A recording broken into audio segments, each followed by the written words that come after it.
Using the angle addition formulae, example 1.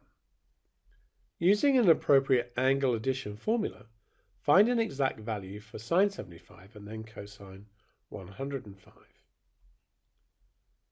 So for A, I'm going to use sine of A plus B is sine A cos B plus cos A sine B.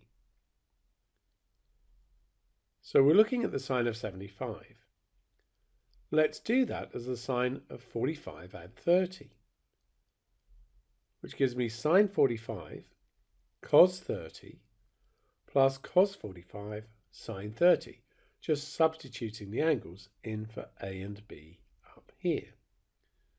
Now these are all standard angles and you should know them.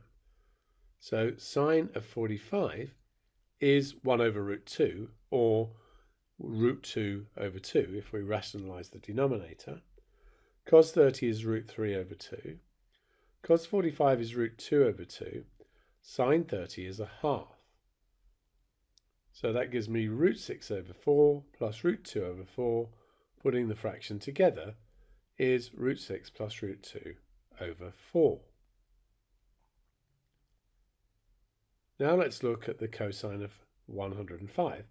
Now I'm going to do that using cos of A minus B, which is cos A cos B plus sine A sine B. The cosine of 105 we could do as the cosine of 135 take away 30,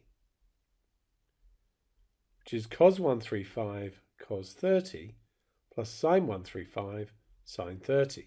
Now remember, 135 degrees is in the S quadrant, so the cosine is going to be negative. The associated acute angle there would be 45 degrees.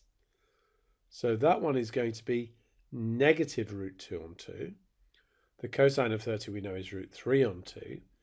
The sine of 135, we're in the S quadrant, so that's positive, root 2 over 2, and sine 30 is a half. So that gives us negative root 6 on 4 plus root 2 on 4, and putting the fraction together would be root 2 take away root 6 on 4.